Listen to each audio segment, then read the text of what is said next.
En España, las fuerzas políticas presentadas expresamente como demócrata cristianas han fracasado generalmente. Situadas en entornos políticos de centro en los primeros años de la democracia, tuvieron como principales exponentes al grupo de los tácitos, entre los que se encontraba Juan Antonio Ortega Díaz Ambrona. Fue ministro durante los gobiernos de la extinta Unión de Centro Democrático. Buenas noches, Juan Antonio. Buenas noches. ¿Cómo estás? Aceptablemente bien. Bueno, Juan Antonio, me gustaría preguntarte directamente, ¿triunfó la democracia cristiana en España? ¿Por qué no triunfaría ahora o por qué sí? La democracia cristiana es, a mi juicio, un constructo que nace del esfuerzo de que los valores tradicionales de la Iglesia se hagan cada vez más compatibles y viceversa con esos valores secularizados que nacen de la modernidad. Hubo una primera síntesis en el siglo XIX, en la época del Centrum en Alemania o del Partito Popolare en Italia. Hubo, después de la guerra, el esplendor de las democracias cristianas, por ejemplo en Italia, la democracia cristiana, la CDU o CCU en Alemania, y en España no cuajó por diversas razones. Y se intentó una nueva síntesis que estaba ya más cercana al centrismo, y el grupo tácito, del que yo he escrito hace poco un libro de historia, pues fue un precursor de esto, pero al final fracasó. Juan Antonio, en año 2023, siglo XXI, ¿crees que el voto católico sería conveniente concentrarlo en un solo partido o el voto católico debe estar en todos los partidos? Bueno, yo para optar entre una u otra posición diría que la segunda es la más correcta. Lo de reunir en un solo partido a todos los católicos creo que no es realista, porque los católicos, aparte de la fe religiosa, cristiana, lo que sea, pues tienen otros muchos intereses y otros puntos de vista diferentes. Es decir, que actúa de una manera transversal. Y por otra parte, querido Jesús, hay que distinguir entre las gentes que tienen tendencia a lo que se llama un voto testimonial. Yo voto esto porque es lo que yo creo y punto, et pereat mundus, que decía alguna vez, o aquellas personas que conocen las leyes electorales y saben que en determinados momentos un voto testimonial es un poco útil y que es mejor buscar alguna fórmula que se acerque más a nuestros propios ideales, y a lo mejor ahí hay que entrar ya en algún tipo de diálogo que se decía antes, o también de aproximación o de puentes. En ese libro al que tú hacías mención anteriormente, que he leído y que he disfrutado muchísimo, sobre el grupo tácito, toda la experiencia, toda la historia, aquella experiencia del grupo tácito facilitó mucho la transición política, los encuentros, las negociaciones. En un momento, antes hablábamos aquí en la mesa de polarización, de desencuentro, ¿crees que una experiencia como la del grupo tácito hoy sería posible? Una experiencia como la del grupo tácito es posible, pero tendría unas connotaciones distintas. El grupo tácito duró solamente 3 años. Empezó en 1973 y al cabo de poco tiempo pues ya entró en política y se convirtió en inspirador del centrismo, concretamente en una parte buena del centrismo de Adolfo Suárez. Yo he dicho alguna vez, no sé si lo pongo en el libro, que nosotros escribimos, por así decirlo, un poco la partitura que utilizó Adolfo Suárez con su liderazgo, y que llegó un momento en que Adolfo Suárez pasó la página y de repente se encontró con que no había más partitura, y ahí se empezó a venir todo abajo. Para ir terminando, Juan Antonio, es un hecho, ¿no?, que nuestras democracias, sobre todo las democracias occidentales, las democracias liberales, están asentadas sobre valores cristianos. Y algunos dicen que eso ahora se está perdiendo. ¿Qué consecuencias tiene si es que es verdad que se está perdiendo? Bueno, hay un campo común, porque efectivamente las democracias liberales tienen un fondo que me parece que decía algunos que eran valores cristianos que se habían vuelto locos, pero no es que estén locos, es que se han acercado a posiciones más compartidas, y a mí me parece que eso es bueno y además sirve para evitar la polarización excesiva que lleva a enfrentamientos muy lamentables. Muy bien, pues Juan Antonio, muchísimas gracias, buenas noches y creo que te veo pronto en esa presentación de ese magnífico libro. Muchas felicidades y enhorabuena. Eso espero. Muchas gracias a todos. Gracias, Juan Antonio. Decía, le preguntaba a Juan Antonio y os pregunto, ¿voto católico concentrado, como ocurría en aquel momento, no más de democracias de los partidos demócrata cristianos, o voto católico en todos los partidos? En todos, vamos, no tengo duda ninguna. No, pero es que ser católico no significa ser una fábrica de, te iba a decir, de chorizos, son todos iguales y con el mismo sabor y el mismo color. Las personas tienen una forma, ¿no?, de entender la trascendencia, pero luego cada uno, ¿no? O sea, sería un pensamiento totalmente limitado y dirigido, y eso está totalmente lejos de la libertad, que es lo que ofrece la Iglesia y lo que ofrece Dios, una libertad absoluta, porque Dios nos ha hecho libres, creo yo. Le preguntaban precisamente al secretario general de la Conferencia Episcopal, a don Francisco César García Magán, algo parecido a lo que estábamos hablando, y le preguntaban si la Iglesia era de izquierdas o de derechas, y le contestaba él que si acaso el Evangelio lo era, ¿no?, que la Iglesia no tiene un partido, la Iglesia lo que tiene son unos principios claros y unos posicionamientos hacia determinados puntos que no se han movido a lo largo del tiempo. Entonces, pues bueno, yo creo que es ahí donde el católico tiene que, pues, leerse la doctrina social de la Iglesia y decidir qué es lo que más le convence de cualquier programa político. De hecho, decían que no creía él que ningún partido pudiera asumir en materia, por ejemplo, laboral, los paradigmas de la doctrina social de la Iglesia. A ver qué partido se atreve a llevarlo a cabo. Ninguno podría asumir todos los principios del Evangelio, ninguno. Entonces, o sea, yo creo que es absolutamente imposible. Bueno, yo estoy totalmente de acuerdo. Creo que hoy ningún partido representa la doctrina de la Iglesia, ni siquiera la doctrina social de la Iglesia en su sentido más amplio. Pero yo quisiera también traer un reto que esto supone para la Iglesia, tanto desde el punto de vista del que organiza un grupo como los tácitos, o los que organizan un grupo como los tácitos, hasta también los votantes. Y es que en esa época, o en la época de la democracia cristiana, donde antes de la guerra y después de la guerra la figura de Montini, futuro Pablo VI, fue fundamental en toda aquella generación de jóvenes políticos que después tendría tanta resonancia, venían de una tradición cristiana, con una educación cristiana y con unos principios cristianos.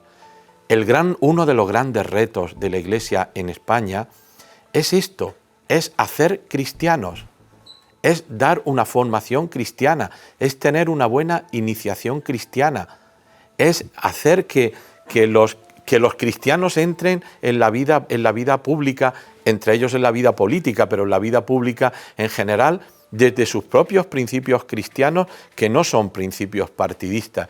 Por tanto, es que hoy no sería posible, creo, un grupo de los tácitos, ni sería posible pedir un voto para un partido político concreto, porque es que no sería imposible y no llegaría realmente a la base de la sociedad. Por tanto, creo que esto también marca un reto importante a la Iglesia. ¿Estamos preparando personas que tomen conciencia de su ser cristiano, de su participación en la vida pública, no de modo confesional, pero sí con principios evangélicos y con principios cristianos? Pues creo que suspenderíamos esta asignatura. Una buena pregunta, sí, que se queda ahí, Cristina. Fundamental formar cristianos que participen en la vida pública y que vayan mucho más allá de su propio interés más cercano. Yo creo que eso es una asignatura absolutamente pendiente. El otro día precisamente tenía esta conversación con la directora del colegio de mi hija. Vamos a formar a los niños y a las niñas para que formen parte activa de la sociedad, no solo... Perdónenme, no solo de la parroquia o no solo del grupo parroquial, de la sociedad. Hay una educación cívica que puede ir unida a la educación religiosa y estamos totalmente olvidados de eso, no la unimos. No, la educación cívica es como una cosa completamente ajena. No, es que tú eres un ciudadano. Existe la subsidiariedad, existe la ciudadanía, existe la sociedad, tú eres mucho. O sea, tú como católico no eres solo parroquiano o no eres solo parte de un movimiento, eres parte de una ciudad, de una patria, de un mundo. El cristiano es ciudadano del mundo. Bueno, pero es que ahí entramos en la zona de confort en la que nos movemos. Es que es muy cómodo estar en la parroquia. Y entonces, además, porque estás con el que es igual que tú y piensa igual que tú. Bueno, si es el del grupo al lado ya... Bueno, pero como ha dicho don Ginés, le tienes que hacer tu hermano. Entonces así ya verás cómo te es más fácil. Pero me refiero, es nuestra zona de confort y cuando nos hablan de hay que salir a las periferias, a veces nos pensamos en zonas a lo mejor marginales, muy alejadas, que no vemos. No, es que lo tenemos al lado. Es que solamente tenemos que salir de la parroquia, de nuestra comunidad, de nuestro ambiente y salir. Y bueno, a veces hay que desencasillarse un poco y salir fuera y abrir esa puerta para que también entren los demás. Porque si no salimos, nadie entra. Y en esto que decís de dentro de la parroquia, pero dentro de la parroquia también veo preguntas del estilo siguiente. A ver. Iglesia de Francisco, ¿no? Dice, no, es que este es un papa de izquierdas. Y bueno, pues yo tuve otros papas. ¿Qué me decís de esto? Luego se lo digo, luego dejo a don Ginés para luego. Bueno, y el Papa y el obispo y el cura, que si quieres te hacemos toda la, ¿no? Hacemos todo el abanico. Todo el recorrido. Yo soy de este obispo o de este otro, yo soy de este cura de este otro. Pues lo que decíamos antes, que si eres de Shakira o eres de Piqué, eres de un cura o eres del otro, pues el que te venga mejor para tu forma de estar en el mundo. Es decir, si a ti te cuesta moverte de tu comodidad, pues Francisco no te cae bien, y si a ti te gusta la intelectualidad, pues te cae muy bienvenido. Es una cuestión, yo creo, de emotividad absolutamente ¿Y esto personal. significa decantarse por eso que ahora está muy de moda esas expresiones de batalla cultural o cultura del encuentro, o no tienen por qué hay que decantarse por una de ellas, Sara? Bueno, yo creo que es que son muletillas que ya hemos cogido, como el cambio de época en época de cambio y todas estas cosas que realmente nos creemos que lo estamos viviendo, o por ejemplo ser de Francisco o francisquista. Nos gusta pues, establecer los dos caminos pues, porque es lo cómodo, porque te mueves por uno o tiras más hacia el otro dependiendo de lo que ese momento te conviene, porque nos movemos por intereses, no nos movemos tampoco por ese ideal que deberíamos conseguir. Entonces yo creo que ahí es donde entra en juego el dar testimonio y el ser coherentes con lo que realmente pensamos y no con lo que está de moda. A ver qué opina nuestro obispo. Bueno, yo creo que esto se da y aquí nos metemos todos porque tú llegas a una parroquia donde reiteradamente los grupos te preguntan por qué los obispos están mudos, por qué no nos orientan, nos sentimos tal, y vas a otra parroquia y entonces te preguntan por qué los divorciados no pueden acercarse a comulgar, etc. Es decir, aquí forma parte un poco del ambiente, ¿no? Yo creo que si todos nos empeñamos en una buena formación, no caeremos en estos tópicos. Mira, esto que yo lo he oído tantas veces y también he oído muchas opiniones que estamos en un proceso de protestantización de la Iglesia, a mí me gustaría recordar a la Iglesia Católica, además de su fundamento de la fe, y en su fundamento de la fe, ¿qué le da identidad? ¿No se la da la figura de Pedro? Quizá con una crítica despiadada a Pedro, llámese Francisco, llámese quien sea, no es el modo más directo de protestar, efectivamente, ¿no? Y además, cuando uno va cumpliendo años, te das cuenta que esto mismo, a otro nivel, pasaba con Juan Pablo II, pero eran los contrarios. Ahora contra Francisco son los contrarios. A mí me gusta pensar, y sobre todo espiritualmente a mí me gusta vivir. Mira, tú eres Pedro y yo creo que Pedro da unidad a la Iglesia, como decía Cristina, pues como el obispo se la da a la diócesis o como el párroco se la da a su parroquia. No vivimos en un mundo fácil. Hoy vivimos pues una sociedad que todo lo mediatiza, también una palabra, un gesto, y entonces casi que nuestros movimientos son más complicados. A mí cuando escucho decir los obispos no hablan del aborto, yo sí hablo. Y yo creo que nosotros sí hablamos de estos temas. Otra cosa es cómo se percibe, otra cosa cómo está el altavoz, si está bien orientado o no está bien orientado. Pero creo que, en definitiva, que todas estas cosas son pues una vida cristiana que le falta formación, que muchas veces le falta cierto espíritu de fe para ver más allá de lo que está sucediendo aquí ahora. Y sobre esto, perdonadme, sobre esto que decía Ginés de si hablan, si no hablan, si...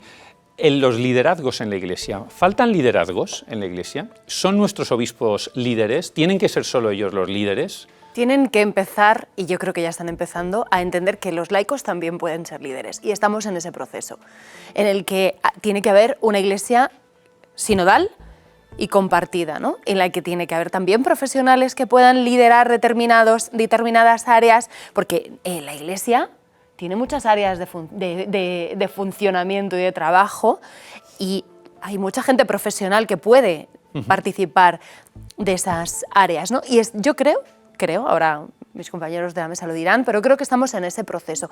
Ha habido un tiempo atrás en el que, bueno, pues ha habido una forma concreta de mover la Iglesia también.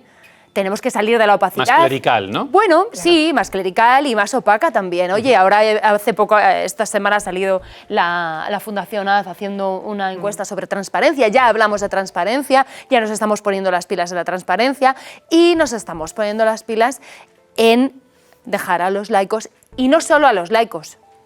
Es importante que no solo a los laicos, sino también a los laicos profesionales, que no por ser laico tú vas a desempeñar bien un puesto, porque como eres laico ahora ya no es como la cuota, no, como eres un laico pues ya lo haces tú, no. Vamos a dejar a los profesionales que se formados, que lideren determinadas cosas, ¿no? Claro. Bueno, es que yo creo que Don Ginés ha dado la clave, ¿no? Es esa formación para poder ver más allá. Hablábamos de crisis de vocaciones y de que, bueno, pues que faltan sacerdotes, que hay pueblos donde hay sacerdotes que tienen que llegar a hacer 7 Eucaristías, pues bueno, pues entonces a lo mejor tenemos que hacer un replanteamiento de la estructura. Pues a lo mejor en determinadas comisiones, pues en vez de haber sacerdotes, lo que tiene que haber son laicos preparados que además ejerzan ese liderazgo que buscamos, porque son laicos formados, son laicos que además sienten esa pertenencia a la Iglesia porque tienen un compromiso real, y entonces son esos laicos los que van a tener que desempeñar ciertos papeles que no requieren pues de un ministerio ordenado en ese momento, pero sí que pueden ejercer esa labor, y además esa labor en el mundo, ¿no? Porque somos laicos preparados para ello. Pues hablando de estas reformas, de las que me gustaría tratar el tema de los lenguajes de la Iglesia. Hay quienes desde dentro de la propia Iglesia están reclamando unas nuevas formas de lenguaje más acordes con los nuevos tiempos del siglo XXI, que no es el mensaje, sino la forma de transmitirlo, lo que está caduco. Pablo Dors, sacerdote, escritor y creador de una corriente espiritual que se llama Los Amigos del Desierto, considera que hay un anhelo espiritual muy grande, lo comentábamos antes, pero que la Iglesia ha caído en una especie de ritualismo que ha dejado de llegar a los que están en esta búsqueda. La causa fundamental, a mi modo de entender, hay tantas, ¿no? Pero una muy importante de la deserción masiva de los católicos en España y en Europa en general, en esas últimas décadas, es que el lenguaje eclesiástico o eclesial, o sea, ha dejado de ser, de resonar, ¿no? O sea, es decir, que si no buscamos una renovación desde la tradición, ambas cosas son fundamentales. Porque claro, si solamente la tradición, pues somos simplemente conservadores, ¿no? O sea, la fidelidad es necesariamente creativa, ¿no? Si no hacemos esto, pues evidentemente seguiremos en un proceso de decadencia, ¿no? Entonces, ¿qué lenguajes? ¿No? Pues yo creo que fundamentalmente 2. El lenguaje simbólico y el lenguaje narrativo. El mundo digital y las redes sociales llevan siendo desde hace tiempo una plataforma para difundir mensajes sin ser explícitamente religiosos. Transmiten valores y una forma de hacer y ser cristiano en el mundo. Hay infinitos ejemplos y Nazaret nos los cuenta. Casi todos, Jesús, tienen en común que transmiten desde el humor y con cercanía. Natchter es el perfecto ejemplo de ello. Abiertamente católico, en multitud de sus vídeos habla de la religión desde un punto de vista muy diferente al habitual. Para muestra, el siguiente vídeo. Sé que muchos de vosotros tenéis hambre. En este cesto hay 5 panes y 5 peces. Repartidlo y tendréis para todos. Muchas gracias, Jesús. Eres el mejor. En este cesto hay 5 panes y 5 peces. Repartidlo y tendréis para todos. Yo es que soy celíaco. No puedo. Es que soy vegano. Yo no puedo tampoco. Yo tampoco puedo. Es que estoy con ayuno intermitente. No tienes opciones vegetarianas, ¿no? No. Voy a poner un comentario en TripAdvisor y te vas a cagar. Limito. Otro ejemplo, el de Pablo García, más conocido como Pablo Garna en redes. Es un modelo y empresario con más de 126.000 seguidores en Instagram. En sus vídeos no duda en hablar públicamente sobre la importancia del amor de Dios. Porque al final el amor más puro y más verdadero que el de Cristo, el del Señor. Y jamás pasa. Continuamente, yo el primero, pasamos de ese amor de Dios, ¿no? De ese amor tan perfecto, sorprendentemente. Y pasamos olímpicamente de Él y lo humillamos, y le escupimos, y le maltratamos, y nos olvidamos. Y acudimos solo cuando nos hace falta o nos conviene. Y el Señor siempre está. Y el amor, el Señor, Dios, no pasa nunca, no acaba, siempre está ahí tendiéndonos la mano para lo que necesitemos. O Juanma Cotelo, periodista y director de cine, tiene una productora con más de 134.000 seguidores en YouTube. Gran parte de los vídeos que sube son de carácter religioso. De hecho, durante la pandemia, cuando los niños no podían ir a las parroquias, publicó una serie de cortos muy originales sobre la catequesis. El Espíritu Santo no tiene cuerpo. No. Él es espíritu puro sin cuerpo. Él podría pasarse el día flotando, volando por los aires, pero no. Lo que a él le gusta es meterse dentro de los cuerpos para darles vida nueva, una vida más llena de amor. Por eso le llamamos Señor y Dador de vida. A mí, Ginés, me gustaría, porque este es un tema delicado. Por un lado, la necesidad de respetar las formas, los ritos, el lenguaje tradicional. Por otro lado, quien dice la necesidad también de adaptarse a los nuevos tiempos. Y bueno, pues aquí hemos visto 3 ejemplos, ¿no? Unos más vistosos que otros, podríamos decir, pero en fin, ¿cómo llevamos ese equilibrio? Bueno, yo creo que lo esencial hay que conservarlo. Por ejemplo, no porque haya niños que tienen una mala experiencia de padre, podemos dejar de llamar a Dios Padre.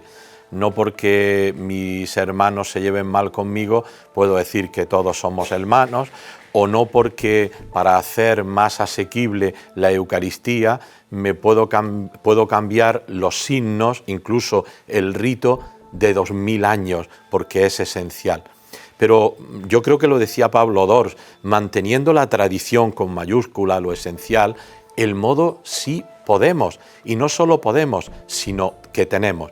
Yo incluso también siguiendo lo que decía Pablo Dors, yo uniría lo narrativo, que es verdad que hoy la narración es muy importante, también con lo simbólico, con el gesto. Voy a poner el ejemplo del Papa, ¿no? Si todos se fijan, cuando el Papa hace, por ejemplo, una fotografía, una imagen del Papa recibiendo a alguien que baja los brazos y tal, las redes sociales bajan allí. Cuando el Papa acaricia el rostro de una persona que tiene una cara monstruosa, sube, a la gente le interesa. A la gente le interesan las historias humanas, y esto no es anticristiano, porque es el misterio puro y duro de la encarnación del Hijo de Dios. Por tanto, a la gente le interesa lo que tiene en el corazón, y cuando tú tocas lo que hay en el corazón del hombre, el hombre reacciona. Por eso creo que tenemos que transformar, siguiendo la identidad y la tradición, insisto, con mayúscula, tenemos que renovar nuestro mensaje en los ejemplos que hemos visto ahora. Y el lenguaje narrativo, en la palabra, pero también en los gestos. Los gestos son fundamentales. Pues en este punto, en este sentido, es inevitable hablar del fenómeno Hakuna. Nacido en el año 2012 con la intención de evangelizar a través de la música, se ha convertido en un huracán. Además hay una canción así, musical, que se extiende por hasta 20 países y que son capaces de llenar con temas espirituales estadios de fútbol y plazas de toro. Nos escucha Marcos Carrascal, es responsable de Relaciones Institucionales de la agrupación. Marcos, buenas noches. Buenas noches, ¿qué tal? Marcos, ¿cómo se explica realmente el éxito de este enorme fenómeno de Hakuna? Realmente se explica desde la fe o no se explica, porque puede parecer asombroso, pero no tenemos ninguna estrategia, una escaleta para... No, simplemente pues vemos que es el Espíritu Santo el que va suscitando este carisma a diferentes personas y bueno, pues va expandiéndose en los 20 países que comentabas. Marcos, dicen, os critican algunos, que bueno, sí, llenáis estadios, todo fenomenal, todo es un momento extraordinario, pero después de eso, después de ese momento estelar, no hay mucho más. ¿Qué les dices a ellos? Pues lo primero, que si lo hacen desde el amor, oye, pues bendito sea, ¿no? Y ya está, y seguro que algo hay. Pero Hakuna es verdad que tiene la parte musical, que es el Hakuna Group Music, que efectivamente llena estadios a los que van gente de muchas realidades de la iglesia, ¿no? Del camino, de la obra, diocesanos, y eso está abierto a todo el mundo. De hecho, yo he recibido un montón de mensajes de gente que en sus realidades tocan canciones de Hakuna y les ayuda a rezar. Pues perfecto. Sin embargo, luego también hay otra vertiente, que es la asociación privada de fieles que conoce la iglesia, que es una asociación en la que, bueno, pues hay varios puntos vertebradores, que son la hora santa, el encuentro con el Señor a partir de Cristo sacramentado, los revolcaderos, que son nuestros grupos de vida, los compartiliados, la acción social y varios más, y siempre estos puntos vertebradores cambian vidas y sobre todo provocan un encuentro del Señor con un montón de gente. Pues Marcos, por mi parte solo os puedo decir muchas felicidades y, como tú decías, bendito sea que sigáis llenando estadios y plazas de toros. Adelante, mucho ánimo y que lo paséis muy bien. Adiós. Adiós. La verdad que los lenguajes cambian la narrativa, cambian la música y también cambia en el arte. El arte como forma de expresión ha sido también una forma de transmitir valores y de vivir plenamente la espiritualidad. Las grandes representaciones artísticas han sido instrumentos de evangelización a lo largo de la historia y en momentos de vacío, formas también de encontrarse con la fe. Javier Viver es el responsable de una experiencia de encuentro a través del arte que se llama el Observatorio de lo Invisible. Nos escucha Javier. Javier, buenas noches, ¿cómo estás? Qué alegría verte. Buenas noches, Jesús. Javier, ¿qué es esto del Observatorio de lo Invisible? El Observatorio de lo Invisible es una escuela de verano de arte y espiritualidad. Es una experiencia en la que más de 100 estudiantes de todas las disciplinas artísticas se encuentran en Guadalupe y comparten experiencias, comparten procesos creativos y se generan muchísimas conexiones entre unos y otros, y luego a partir de ahí pues surgen colaboraciones artísticas, surgen grupos literarios, han surgido, la verdad es que muchísimas cosas. Ahora incluso pues acaba de surgir una revista de arte sacro que pretende dar una visión de la actualidad en este sentido en todas las artes relacionadas con la espiritualidad y lo sagrado. El arte, Javier, ha sido algo intrínseco siempre en la religión y es particularmente en la Iglesia Católica. ¿Cómo ayuda hoy en el siglo XXI el arte a esa espiritualidad, a esa religiosidad y en particular a nosotros, a la Iglesia Católica? Sí, ayuda como lo ha hecho desde el comienzo de la Iglesia. Precisamente con ella comparte que tanto el arte como la fe nos permiten acceder a todo eso que conocemos como el misterio, lo invisible. O sea, nos permite ponerle imágenes, colores, formas, sonidos a toda esa región de lo desconocido, de las grandes preocupaciones del ser humano que forman parte de ese gran misterio de la vida, ¿no? Pero no por ser un misterio dejamos de poder contemplarlo. Y entonces esto es el punto de conexión con la religión, que nos permite mostrar, desvelar ese misterio. ¿Y crees que hay una cierta desconexión entre los artistas actualmente con la Iglesia? Porque tradicionalmente los grandes artistas hacían grandes cosas para la Iglesia. ¿Ahí se ha producido también esa desconexión ahora mismo y vosotros estáis ayudando a ello o cómo estamos?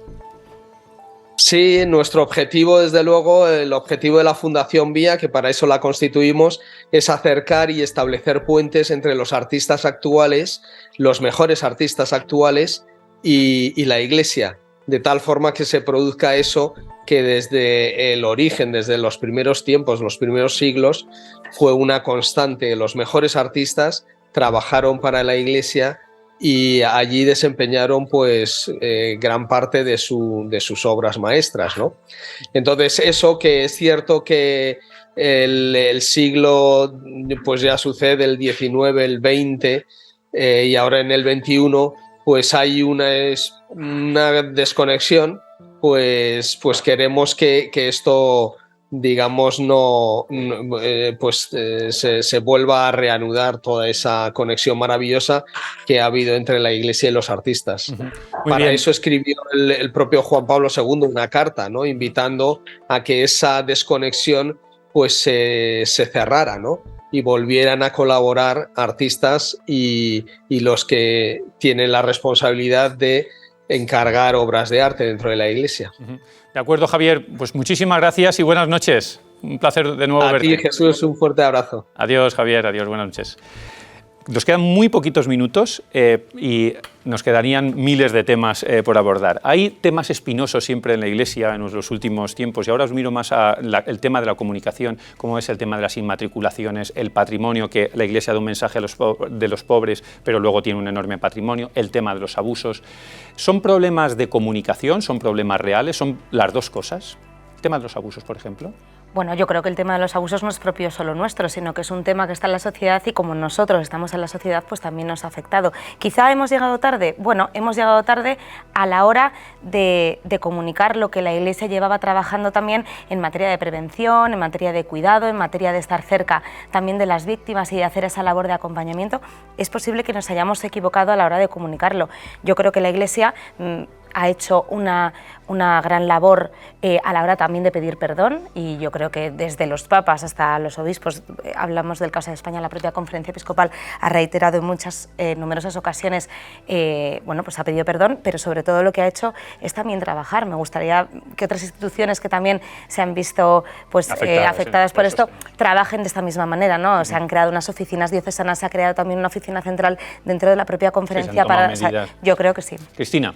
Bueno, en realidad nosotras, por ejemplo, estamos aquí para contar todo eso bueno que hace la Iglesia también. O sea, yo creo que existe, que se cuenta, las cosas que tenemos por mejorar. La gente tiene también que acudir a las fuentes, a leer, porque a veces es como esto no lo cuentan en ningún sitio. Jolín, nosotros lo contamos. Por favor, claro. Hay que leer también, ¿no? Pero es que es cierto, esto no lo dice nadie. ¿Cómo que no? Claro que se dice, lo que pasa es que tú no lo lees.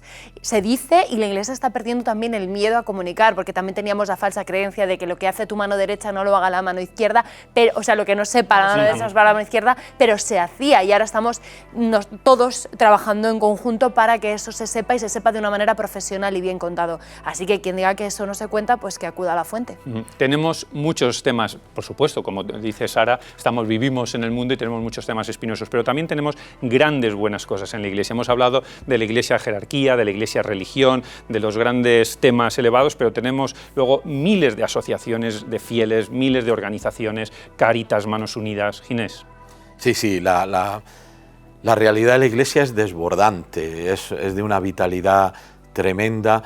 A mí me gusta siempre llamarlo la Iglesia real, ¿no? Con todos los respetos para los medios de comunicación y que nos transmiten pues lo que nos transmiten, pero después cuando uno vive la Iglesia desde dentro te das cuenta que es una realidad desbordante, es que la palabra es una fuente desbordante de vida, ¿no? y de ilusión, ¿no? Además, yo estoy convencido, como es natural, ¿no? que el corazón del hombre está hecho a la medida de Dios y por tanto solo encaja en Dios, ¿no? Y cuando el hombre busca muchas veces sin saber dónde encuentra y se encuentra con Dios, se da cuenta, mi corazón encaja y aquí me siento feliz, ¿no?